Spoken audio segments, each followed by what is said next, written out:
viewers, and welcome to the Jean Pierre Complex in Port of Spain. As we are here this morning to bring highlights of the Trinidad and Tobago Taekwondo Association in collaboration with Edson Breedy Taekwondo Clinic. And I have with me here the president of the Taekwondo Association, Mr. Anthony Ferguson. And it is my pleasure to get this opportunity to talk to Mr. Ferguson because I have this distinct honor in also speaking to him for the first time as president of the Commonwealth Taekwondo Association. Congratulations on your achievement. Thank you most kindly. Very happy to be able to speak with you and to your viewers. Now, Taekwondo is a sport that it is always there, but not much recognition, as I would say, as maybe the other sporting organization. But through the efforts of Edson Breedy, one of the members, Taekwondo has somewhat, come into the limelight, now. Now, I know that you all have gone to many tournaments already, you all have done well, but still you're all a bit in the shadow. As the president, tell me a bit about Taekwondo and let's reflect on 2015 and then you can let me know what is in store for 2016, which is the Olympic year, and one of your main students is trying to get into that Olympics. Well, first of all, Taekwondo, we work very quietly but effectively. Taekwondo is, one of the best producing medal sports in Trinidad and Tobago in terms of CAC Games, Pan Am Games and so on, so that almost every time we appear on the platform, we always have, gain medals. Mm-hmm. So we are not into controversies and so on. Mm-hmm. So we're very, very low key, mm-hmm. but we do our work and we work very hard. We, for example, for this time around, the Olympics 2016. We have the situation where each country within the region can only send their two best athletes mm-hmm. overall. So it's not two best athletes per division, but two best athletes across all divisions for male and two for female. This time we have chosen Edson Breedy, of course, and along with Edson Breedy we have Len Hippolyte. Len was ranked as high as number 14 in the world. But what has happened is that he had turned his attention to his scholastic pursuits, and as a result of that, he fell down with respect to his world ranking. So he's now ranked 38. Edson, on the other hand, was ranked very high up, 170 something or so. But he has worked and gone to competitions. He has done very, very well. And he has now. Increased in ranking, so he's now around 48 by the last show that we had. Yeah. But the 48, I tell you, is not reflective of where he is now. Yeah. Because, if you were to see him in his last competition, which was the Trinidad and Tobago Open, we had 20 countries all the way from Singapore, Morocco, the United States, Canada, Mexico, those countries. And Edson emerged as the best fighter overall. He works very quiet again. Like most of us do, most folks do. But he has really started to climb up in the ranks, world ranking. So we expect great things from Edson, and Len as well, of course. Now, reflecting on you as the president and now newly elected president of the Commonwealth. Tell us a bit about that. What does that entail? I know the Commonwealth is a very large, organization. So what's your main responsibility right now? Well, essentially, the Commonwealth Taekwondo Union is a union of 73 countries. We take in India, Pakistan, Nigeria, Australia, Canada, the English-speaking Caribbean, and so on. So it's very large. But we have some direct things we want to do. The major push on which I am focusing on, laser-like, is essentially to make you have Taekwondo be part of the Commonwealth Games, because it is the only games internationally, the only major multi-sport games that we do not participate in. So, in 2010, I went to make representation on behalf of the world body to be able to get Taekwondo listed, and we were wildly successful in that because we have what we call entry level, which is category 3. And they were joking when I was making the presentation, and eventually they said, because what we were saying, like I said, we work very quietly, and what we were saying, it was astonishing to them, and they brought us in not at category 3, but category 2, which is an optional sport. So any country that is hosting, Commonwealth Games can now choose Taekwondo. But we are looking to make a push now to be able to get into to a program. I would tell you, it's Taekwondo has been doing a lot of things internationally. One of the things that that is really garnering a lot of attention. I will tell you very recently, and I tell you we usually work low key. We have a program called Taekwondo Peace Corps, and the Peace Corps essentially is that they would send coaches from Korea. And the coaches' responsibility is to go to these countries, concentrate not so much in the urban areas, but more in the rural areas, in the more challenged areas, to introduce the sport, So that this year, I think it was about September or so, we had a contingent of the Taekwondo Peace Corps. Five coaches came down, and we went to different places to be able to do that demonstration. No, that is not the first time that has happened. No, this was the second time we did that for us, in Trinidad, that we have hosted them, Because the first time you all hosted them, I remember I was present at your organization when they were from China or Japan. Korea. Yeah. I remember clearly. That is the yeah. first time I came to your organization to highlight it. Yes, I remember that. Yeah. So Master Jong, Master Jong, who is the founder of Taekwondo in Trinidad and Tobago. Yeah.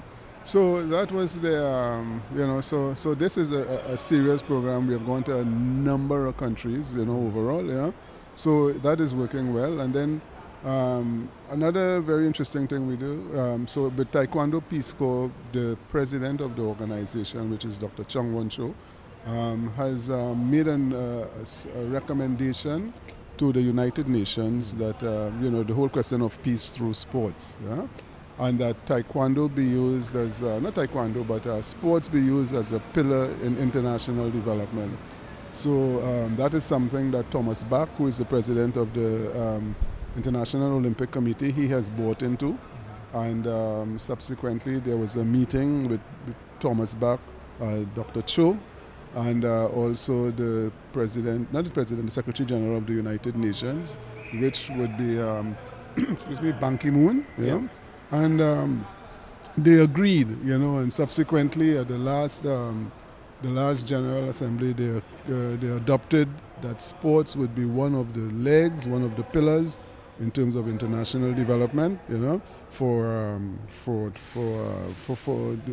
development, essentially for development, So we are very, very pleased that we took the lead on that. The last thing I would want to say, our most recent thing, is that. As you know, 2015, as the year concluded, there was this challenge with people who really do not have any land, so refugees. So all in, I think Angela Merkel, the Chancellor for Germany, she was really taking the lead in Europe. So it created a lot of problems, and as you would know, there are some people saying yes, some people saying no, and so on. What we have done as a sport, this is Taekwondo, is that at Council we decided, because I also serve on the World Executive Council, we decided that we were going to have an intervention in this. So what we have established is something called the Taekwondo Humanitarian Foundation, and with that we now go into camps, refugee camps, and we carry equipment, we introduce the sport, and it's Taekwondo more than a sport. It's first and foremost an art, It is an art with tenets, so that we have certain things that we live by. So through Taekwondo, people will always tell you, I live by that. That's my moral code, so to speak, So So now that we have this foundation, we started. We had a couple camps in Lebanon, just as excuse me, the Lebanon camp took place in November, December. Yeah, and so that was the trial run. But the official thing starts, early this year. Now, we have heard all the good things about Taekwondo, but in every sport, there are challenges. Yeah. What are some of the challenges the sport of Taekwondo faces? Well, like most sports in Trinidad and Tobago, it is one of funding. We try. Well, Edson went out there and tried to do his own thing. He didn't let that daunt him. Mm-hmm. So he is. We have to give him credit for what he has done. To market himself. To be able to do, because as you know, Edson was doing medicine, or not was, but is doing medicine, right? Took time off. And so 3 years, he completed 3 years. Now, he wanted to pursue this Olympic dream because, like me, Edson started Taekwondo at Howard University, and after that he left Howard. He went to, he came back home. He trained some, and then he went to Japan to teach English. For a year. He was going to do longer, but he had some challenges with his father, which God rest his soul, he has since passed. But he had to return to take care of his father. Yeah. And so he continued his work, and now the situation for him is that he asked the university to allow him to pursue this Olympic dream. This was the second time we have had a Taekwondo athlete doing this. The first one was Arvind Maraj, who was studying medicine also. Okay. Is now a doctor, but he also took the time off, And so they gave him the time off, and so we have been trying to facilitate him in terms of going to camps and so on. And by facilitating, financially we are not able to do it, but we are able to, like connections that we would have through the various organizations with which I'm associated, So to facilitate his going there. But the major challenge is funding, So, and again, not only for us, I make this appeal, not only for Trinidad and Tobago, Taekwondo, but I make it across the board for all, for all sports, Especially when young people is involved. Yeah. Because, you see, I am not quite sure, that people fully understand what these athletes have to go through, and I'm not also sure that they understand the role that sports play to we talked about international development, but national development as well, because we, just like PAN, we keep, otherwise challenge, some challenge athletes, we give them a focus, we give them discipline, we give them something to aspire to, so that in this way we are making a contribution to the country.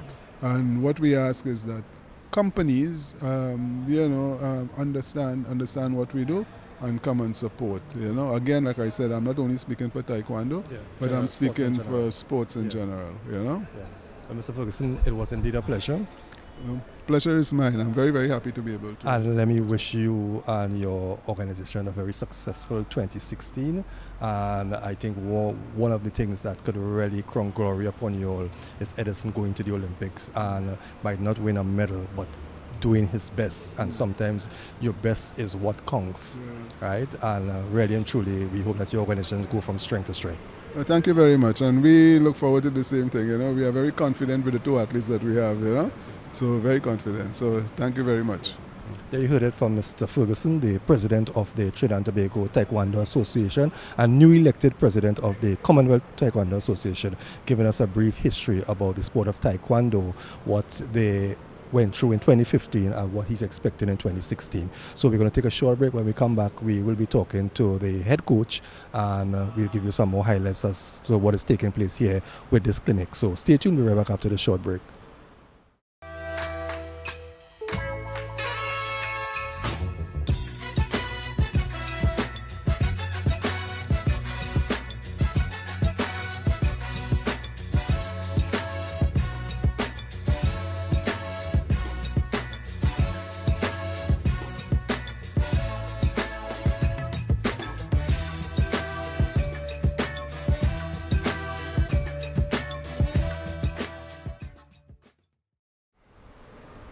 Welcome back, viewers. Welcome back to the Gene Peer Complex. I have joining me here as the national coach of the Trinidad and Tobago Taekwondo team and also a member of the Trinidad and Tobago Taekwondo Association, Mr. Colin Mufford. Welcome. Thank you. Well, I saw you had a really lengthy discussion with your students. Head coach of the national team, in a year where the Olympics is upon us, one of your students, Edson Breedy, is in Mexico right now, has his eyes set on getting into the Olympics and qualifiers. As the national coach, how are you feeling? Are you elated right now? Tell me your feeling. I am happy that we have an athlete going for the qualifier. We also have Len Hippolyte as well. Last Olympics we didn't have anybody qualifying, so I am really hoping that that we have athletes qualifying for this Olympics coming up here, 2016. Yeah. Tell us a bit about you as the head coach. How long have you been in the sport, and how did you get into the sports? I don't want to send you back too long, but well, I started Taekwondo back in 1985. There was a guy by the name of Ali Dean. He was also one of my gymnastic coaches. Got me involved in the Taekwondo, and I just continue after that. I mean, I've been doing it for so many years now. I've been national coach, I believe, since 2004, somewhere around there. Right. Under your stewardship, tell me a bit about some of the success the team has acquired and some of the competition, the major competition that you all have dominated. Wow. Our athletes lately have been doing pretty good in competition because, there's always, how to put it, they have like the electronic hugos that you see a lot now in competition. And when we started off, it was difficult for the athletes to actually score points. But now they understand the importance of turning over the hips and stuff like that to score the points. So actually now we are doing much better in competition. Just last year we had at the World Cadets, we had 3 athletes. Chelsea Moffat, which is my daughter, actually finished 4th in the world at the World Championships. Right? In the Trinidad and Tobago Open that went last year, all the national players did really well in the Trinidad and Tobago Open. They all medal. Right? Do you think the Taekwondo athletes is given their proper recognitions in Trinidad right now? It is getting there. I don't think so, but it is happening. You could people seem to be getting more interested in it. Now we have a lot of classes that go on around the country, and people are getting more involved in the Taekwondo and learning more about the art. What would you like to see in 2016 with the association? Well, one of our goals with the association is that we're really hoping that our athletes could qualify for the Olympics and hopefully bring at least a gold medal from the Olympics. So I'm hoping to see something like that happen, this year. Well, let me wish you all the best and continue with the great work. And thank you. We hope that you really rejoice when Edson or the Hippolyte guy comes back with a medal. It don't have to be gold, but I mean anyone will take. Yes. Well, there you heard it from the Trinidad and Tobago Taekwondo head coach, Mr. Mufford, and he was telling us a bit about his how long he has been in the sport and what he's expecting for 2016. So we're going to be wrapping up here at the Gene Peer Complex, but before we do, we're going to give you some highlights of a small demonstration that you're all going to be having. Right, so stay tuned, viewers. We thank you for spending this time with us, and we hope that you will stay with us as we highlight the demonstration that's going to be taking place shortly. So we're going to take our final break, and when we return, we go straight to the mat. Tune in to Football 101 every Tuesday night at 9:30 p.m. and catch the repeats every Wednesday and every Thursday at 5:30 p.m. Football 101 brings to you an in-depth analysis of the matches, player profiles, and news on and off the field. We highlight the English Premier League, La Liga, Serie A, the Bundesliga, the Champions League, and all major football tournaments worldwide right here on Axe Television Network. I'm Joshua De Matos. And I'm Andrew Soklal, and this is Football 101, bringing the field to your home.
Okay, I have joining me here Devika Ali, a member of the Bankers Insurance, and you all are sponsoring today's clinic, the Trinidad Tobago Taekwondo Association in collaboration with Edson Breedy Clinic. How did Bankers Insurance got involved in Taekwondo? I know you're all into marathon. Right? Marathon, we're into football. This is new, Taekwondo. We got involved through Sai Padmo. He introduced Edson Breedy to us, and and he mentioned the clinic. So we wanted to, see what it was about. So yeah. Well, I did an interview with Edson, and I think that Edson is a guy who I think any company should grab because he can really sell not the sport but his the company that is sponsoring him, because he is what I think sportsmen and women should be to be able to market themselves. Yes, he's very focused, and I see big things happening for him. Tell us a bit about Bankers Insurance and your involvement in sports. What can we see from you all for the 2016? Well, we have a lot in store for 2016. We have our marathon, which might be around Republic Day. We haven't finalized the date, but that's definitely happening.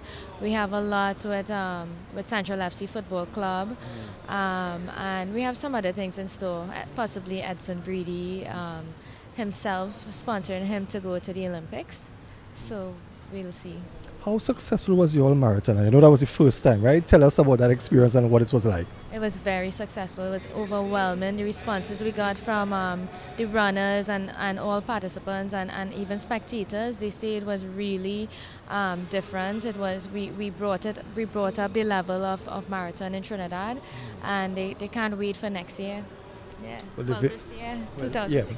Yeah. Well, Devika, thank you for spending this time with us. We wish you and your company a blessed 2016, and we hope that you will continue supporting sports in areas, because we know that the sports people, they need it. Yes, they do, and I want to say a lot of corporate companies need to sponsor more sportsmen and women and more teams and get more involved in sports. Thank you very much for that plug there. Well, there you heard it from Devika Ali, a member of the Bankers Insurance. They are one of the sponsors of this clinic here today.